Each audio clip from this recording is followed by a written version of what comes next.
Super.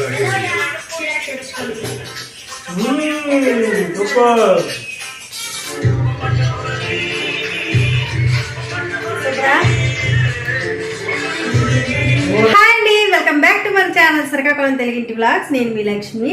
ఏంటి అక్క చేపలు పట్టుకొని నుంచి ఉందనుకుంటున్నారా? ఇవి గొరస చేపలు అంట, మా ఆయన తెచ్చారు. ఫస్ట్ టైం నా లైఫ్లో ఈ గొరసలు వండడం. ఇంతకుముందు ఎప్పుడు కూడా నేను ఈ చేపల పులుసు చేయలేదు. గొరసలు అంట చూడండి, ఎంత నీట్గా కడిగాను కానీ, ఉప్పు పెట్టేసి బాగా కడిగాను కానీ అయినా ఇంకొంచెం నల్లగానే ఉన్నట్లుగా అనిపిస్తుంది. ఏమో మరి ఈ గొరసలు ఇలాగే ఉంటాయా లేకపోతే ఇంకా ఎందుకంటే తెల్లగా వస్తాయో తోమితే ఏమో నాకు తెలియదు. మొత్తం మీద ఒక గంట 2 గంటలు తోమాను కానీ అయినా కొంచెం బ్లాక్గానే ఉన్నట్టు అనిపిస్తుంది. అయితే ఈ గొరస చేపలతో చేపలు పులుసు చేస్తాను, కొన్ని అయితే ఫ్రై చేస్తాను అనమాట. నేను ఎలా చేస్తాను ఏంటనేది ఈ వీడియోలో చూపిస్తాను. మీరు ఎప్పుడైనా గొరసలతో పులుసు చేస్తారా లేదా, చేస్తే ఎలా టేస్ట్ ఉంది ఏంటనేది కింద కామెంట్ సెక్షన్లో షేర్ చేయండి, సరేనా? చేప ముక్కలను అయితే నేను 2 ప్లేట్లలో తీసుకున్నాను. రౌండ్గా మంచిగా కట్ చేసిన ముక్కలన్నీ కూడా ఒక 8 ముక్కల్ని ఫ్రై చేయడానికి అని చెప్పేసి ఒక ప్లేట్లోకి తీసుకున్నాను. మిగతా ముక్కలన్నీ కూడా కర్రీ చేసుకోవడానికి పెట్టుకున్నాను అనమాట. ఇప్పుడు కర్రీ ఎలా చేస్తానో చూపిస్తాను. ఇప్పుడు ఈ చేప ముక్కల్లోని ఒక 2 టీ స్పూన్ల వరకు పసుపును వేసాను. ఇంకా అలాగే 1 టీ స్పూన్ వరకు ధనియాల పౌడర్ని వేసాను. 1 ఫుల్ టీ స్పూన్ జీలకర్ర పౌడర్ని కూడా వేసాను. అలాగే మన టేస్ట్ తగ్గట్టుగా కారం వేసుకోవాలి. నేను ఇక్కడ 3 టీ స్పూన్ల కారం వేసాను. ఇంకా కారం వేసిన తర్వాత ఉప్పును కూడా మన టేస్ట్ తగ్గట్టుగా వేసుకోవాలి. 2 టీ స్పూన్ల ఉప్పుని అయితే వేసాను. ఇంకా అలాగే చికెన్ మసాలా పౌడర్ని 1 టీ స్పూన్ వేసాను. ఫ్రెష్గా రుబ్బి పెట్టుకున్న అల్లం వెల్లుల్లి పేస్ట్ని వేసుకున్నాను 1 టేబుల్ స్పూను. ఇంకా అలాగే 1 చెక్క నిమ్మరసాన్ని కూడా వేసేసాను. ఇలా వేసేసిన తర్వాత ఇప్పుడు మనం వేసుకున్న ఈ మసాలా అంతా కూడా ముక్కలకి బాగా పట్టేటట్టుగా ఇలా చేయితో చక్కగా ముళ్ళు గుచ్చుకోకుండా స్లోగా ముక్కలన్నిటికీ పట్టేటట్టుగా కలుపుకోవాలి. ఇలా కలిపేసిన తర్వాత కర్రీ కోసం అయితే ఒక 15 నిమిషాలు పక్కన పెట్టుకుంటే సరిపోతుంది. తర్వాత చింతపండుని అయితే నానపెట్టుకున్నాను. మేము పులుపు మరీ ఎక్కువగా తినము, అలానే తక్కువగా తినము, మీడియంగా తింటామన్నమాట. మన పులుపుకి తగ్గట్టుగా చింతపండు అయితే నానపెట్టుకొని రసం తీసుకొని పక్కన పెట్టుకుంటున్నాను అనమాట. తర్వాత ఇప్పుడు ఫ్రై కోసం పక్కన తీసుకున్నాను కదా ముక్కలు, దాంట్లో ఇప్పుడు మసాలాలు వేస్తున్నాను. ఈ 8 పీసులకి ఒక 1/2 టీ స్పూన్ పసుపుని, ఒక 1/2 టీ స్పూన్ ధనియాల పౌడర్ని, ఒక 1/2 టీ స్పూన్ జీలకర్ర పౌడర్ని వేశాను.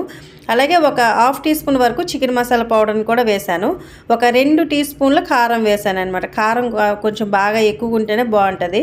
అలాగే 1 టీ స్పూన్ వరకు ఉప్పుని వేసాను. 1 టీ స్పూన్ ఉప్పు అయితే సరిపోతుంది. ఇంకా అలాగే 1 టీ స్పూన్ అల్లం వెల్లుల్లి పేస్ట్ వేసి 1 చెక్క నిమ్మరసాన్ని కూడా వేసేసి ఒక చిన్న టీ స్పూన్ వరకు ఆయిల్ వేసాను అనమాట. ఇలా వేసేసి మొత్తం కూడా మిక్స్ అయ్యేటట్టుగా కలుపుతున్నాను. ఇలా ఆయిల్ ఎందుకు వేసానంటే ముక్కలు ఫ్రై చేసేటప్పుడు ఇలా ఆయిల్ వేసి కలిపితే చక్కగా క్రిస్పీగా ఫ్రై అవుతాయి అనమాట. ఇలా చక్కగా ముక్కలన్నీ కూడా వేయించుకున్న తర్వాత ఇప్పుడు ఈ ఫ్రై కోసం మనం చేసుకునే ముక్కలు ఇంచుమించుగా ఒక అరగంట లేదా గంట పక్కన పెట్టుకుంటే చాలా అంటే చాలా టేస్టీగా వస్తాయి వేయించినప్పుడు. ఒక 15 నిమిషాల తర్వాత ఇప్పుడు కర్రీ చేస్తున్నాను. ఆ కర్రీ వచ్చేసి నేను ఎలా చేస్తాను అనేసి అంటే స్టవ్ పైన కడాయి పెట్టేసుకొని ఒక 4 టేబుల్ స్పూన్ల వరకు ఆయిల్ వేసాను. ఆయిల్ బాగా వేడైన తర్వాత పచ్చిమిరపకాయలు కట్ చేసి వేసాను. అలాగే ఉల్లిపాయ ముక్కల్ని వేసేసి మంచి కలర్ వచ్చేంత వరకు వేయించుకున్నాను అనమాట. నేనైతే కరివేపాకును వేయట్లేదు, అంటే కరివేపాకు వేస్తాను కానీ ఇక్కడ గుజరాత్లో కరివేపాకు చాలా తక్కువగా దొరుకుతుందనమాట. ఒక్కొక్కసారి దొరుకుతుంది, ఒక్కొక్కసారి దొరకదు. అందుకే కొన్నిటిలో వేస్తాను, కొన్నిటిలో వేయను అనమాట. కరివేపాకు వేసుకున్న మంచి ఫ్లేవర్ బాగుంటుంది. ఇంకా అలాగే ఒక 2 టమాటాలని సన్నగా కట్ చేసి వేసేసి చక్కగా వేయించేసుకొని మూత పెట్టేసుకొని బాగా టమాటాలు మగ్గినంత వరకు కూడా ఉడికించుకోవాలి. లో ఫ్లేమ్లో ఉడికించుకుంటే టమాటాలు అనేవి చక్కగా మగ్గిపోయి అందులోని కొంచెం ప్యూర్ లాగా రెడీ అయిపోతుంది అనమాట. అలా రెడీ అయినప్పుడు ఇప్పుడు ముందుగా రెడీ చేసి పెట్టుకుని ఈ చేప ముక్కల్ని అందులో వేసేసుకొని గరిటతో కలపకుండా ఇలా కడాయిని తిప్పుకుంటూ కలుపుకుంటానమాట. గరిట పెట్టి కలిపామంటే చేపలన్నీ కూడా ఇచ్చిపోయినట్లుగా ముక్కలు ముక్కలుగా అయిపోతాయి. అందుకే కడాయిని తిప్పుకుంటూ కలుపుకోవాలి. ఇలా మనము 1 నిమిషం కలుపుకుంటే సరిపోతుంది. ఇప్పుడైతే చింతపండు రసాన్ని వేసేయడమే. చింతపండు రసం వేసిన తర్వాత ఒకసారి కలిపేసుకొని హై ఫ్లేమ్లో ఒక 3 నిమిషాలు లేదా 4 నిమిషాలు ఉడికించుకుంటే చేపల పులుసు అనేది రెడీ అయిపోతుంది. అయితే ఇప్పుడు నేను ఫ్రై ఎలా చేస్తానో చూపిస్తాను. ఫ్రై కోసం రెడీ చేసుకున్నాను కదా ముక్కలు, ఆ ముక్కలు కనీసం ఒక అరగంట అయినా గంట అయినా పక్కన పెడతాను. తర్వాత స్టవ్ పైన కడాయి పెట్టేసుకొని ఒక 3 నుంచి 4 టేబుల్ స్పూన్ల వరకు ఆయిలే వేస్తాను, ఎక్కువ ఏం వేసుకొని అనమాట. అలా ఆయిల్ వేసేసి ఆయిల్ బాగా వేడైన తర్వాత ఇలా ముక్కలను వేస్తాను. నేను ఎప్పుడు ఫ్రై చేసినా ఇలాగే చేసుకుంటాను. డైరెక్ట్గా అయితే డీప్ ఫ్రై చేయను అనమాట. డైరెక్ట్గా డీప్ ఫ్రై చేసామనుకోండి, డైరెక్ట్గా డీప్ ఫ్రై చేస్తే ఎక్కువ ఆయిల్ పీల్చేస్తాయి. అలాగే ముక్కలు వేగిన తర్వాత ఉప్పు కారం అనేది బాగా తగ్గిపోతుంది అనమాట. టేస్ట్ అంతగా బాగున్నట్లుగా నాకు అనిపించదు. అందుకే తక్కువ ఆయిల్తో మంచిగా ఫ్రై చేస్తూ ఉంటాను. కొన్ని పీసులను అయితే ఫ్రై చేస్తున్నాను, ఒకవైపు అయితే కర్రీ కూడా అవుతుంది. ఈ పీసులు అనేవి ఒకవైపు చక్కగా మగ్గిపోయిన తర్వాత, ఉడికిపోయిన తర్వాత రెండవ వైపుకి తిప్పుకొని రెండు వైపులో కూడా చక్కగా కాల్ చేసుకోవాలి. ఎక్కువ ఆయిల్ అవసరం లేదు. ఇప్పుడు వేసుకున్న ఆయిల్తోనే అన్ని పీసులు కూడా చక్కగా వేయించేసుకోవచ్చు అనమాట. మంటని లో టు మీడియం ఫ్లేమ్లో పెట్టుకొని చక్కగా ఉడికించేసుకోవడమే. ఇప్పుడైతే కర్రీ చూద్దాము. కర్రీ అయితే సగం వరకు ఉడికిపోయింది. ఇప్పుడు నేను కొత్తిమీర వేసి ఒకసారి కలుపుతున్నాను అనమాట. మరి లోపల వరకు కాకుండా పైన ఇలా పులుసుని ఇలా కలుపుతూ ఉన్నాను అనమాట. ఇందులో ఇంక నేను ఎక్స్ట్రా ఇంకా మసాలాలు ఇంకేం వేసుకోను. ఫస్ట్ ఏదైతే వేసుకున్నాను అదే. అయితే మా ఆయనకి మాత్రం బెల్లం కానీ పంచదార కానీ ఇందులో వేస్తే టేస్ట్ బాగుంటుంది అనేసి అంటూ ఉంటారనమాట. అలా వేస్తేనే అతనికి ఇష్టము. అందుకని చెప్పేసి ఒక చిన్న టీ స్పూన్ వరకు పంచదారని అయితే వేశారు. ఇంకా ముక్కలు అయితే ఇంకా ఉడుకుతున్నాయి. మంటని వాటిని కూడా మీడియం ఫ్లేమ్లో పెట్టుకుని ఉడికించుకుంటాను. అయితే ఇప్పుడు నేను ముందుగా వేసుకున్న ఈ ఫిష్ ఫ్రై ఉంది కదా, ఇవైతే చక్కగా ఫ్రై అయిపోయాయి. చూడండి, ఆయిల్ ఎక్కువగా పీల్చుకోకుండా 2-3 టేబుల్ స్పూన్ల ఆయిల్లోనే చక్కగా మంచిగా వేగిపోతాయి అనమాట. ఇంకా ఎక్స్ట్రా ఉన్నాయి కదా ఇంక 3 పీసులు, వాటిని కూడా సేమ్ ఆయిల్లోనే వేసేసి వేయించేస్తాను.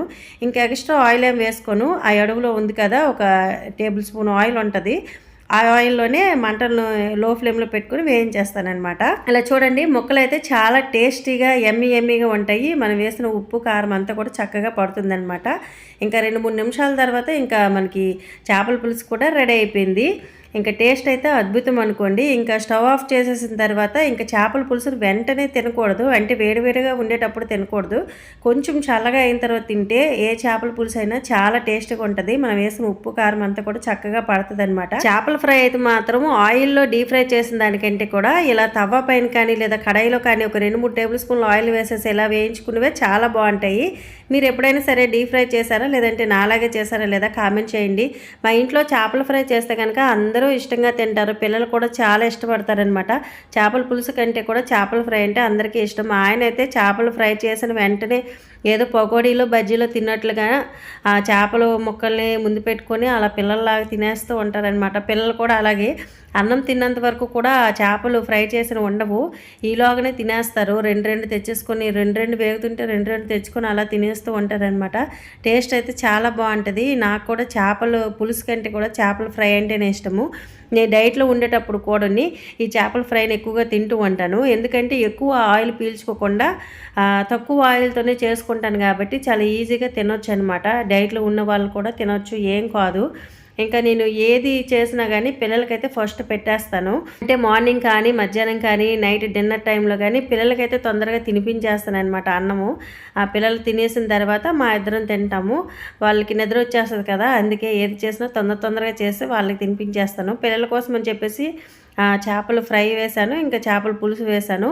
వాళ్ళు ఎప్పుడు కూడా చేపలు కర్రీ చేసింది మాత్రం ఫస్ట్ తినరు అనమాట. చేపల ఫ్రై ముక్కలన్నీ అయిపోయిన తర్వాత ఇంకా కర్రీ విషయానికి వస్తే అప్పుడు తింటారు. ఇంకా అలా అనమాట. ఇంకా మా పిల్లలకి తినిపిస్తుంటే మా ఆయన కూడా ఒక ముద్ద పెట్టనేసి అన్నారు, అతనికి కూడా పెట్టాను. అతను ఓన్లీ చేప పీసులే తింటున్నారు కదా, ఫ్రై పీసులేని. ఇంకా రైస్తో పులుసు ఎలా ఉందో నాకు కూడా ఒక 2 ముద్దలు పెట్టని అంటే వీళ్ళు తింటుంటే అతను కూడా ఉండలేకపోయారనమాట తినకుండా. అంత స్మెల్ చాలా అంటే చాలా బాగుంది. నేను ఫస్ట్ టైం చేసినా కానీ చాలా బాగా వచ్చిందనమాట ఈ గొరస చేపలు. మీరు ఎప్పుడైనా సరే ఈ గొరస చేపలు చేస్తారా లేదా కామెంట్ చేయండి. నచ్చితే లైక్ చేయండి. మీరు చేస్తే ఎలా చేస్తారు ఏంటనేది తప్పకుండా కామెంట్ చేయండి. నేను చేసిన ఈ గొరసలు చేపల పులుసు ఎలా ఉంది, చేపల ఫ్రై ఎలా ఉంది అనేది తప్పకుండా కామెంట్ చేయండి. సరేనా? మరో మంచి వీడియోతో మళ్ళీ కలుద్దాం. Bye bye.